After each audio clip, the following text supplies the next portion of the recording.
দাদার কি কষ্ট সেটা বলো তুমি। আসসালামু আলাইকুম। তো আমরা এখন ফাইনালি সকাল 9টার সময় আমরা কাজে বসে পড়েছি।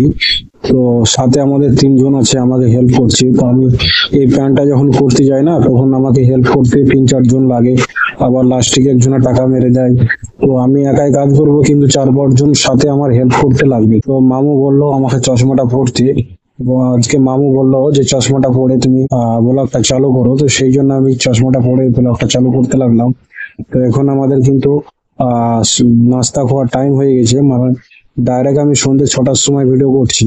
তো সন্ধ্যে 6টার সময় আমাদের নাস্তা খাওয়ার টাইম হয়ে গেছে। আমার বন্ধু বললো লাইক করো, ফলো করো।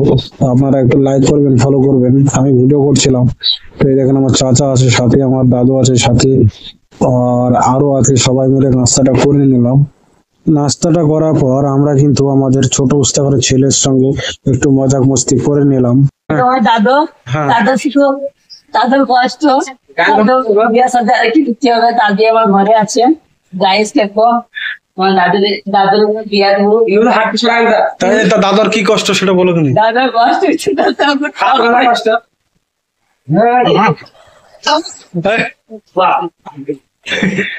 আরে দাদার কি কষ্ট সেটা বলো কেন। দাদার কি কষ্ট দাদাই বলিনি। দাদার কষ্ট দাদার আজকে বল আসবে।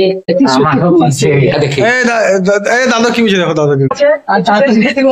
আইফোন 20 আইফোন 20 আর একটা পুরো আমাদের সাইডে আমরা দেখাইছি দাদু কি করছে।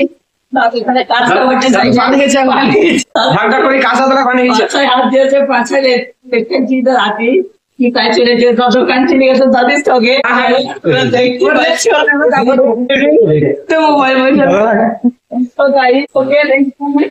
তো গাইস, তো আমাদের চাচা হচ্ছে আর ওই ছেলেটা দাদা হচ্ছে, সেই জন্য এর কি করছিল। তো আপনারা কিছু মনে করবেন না।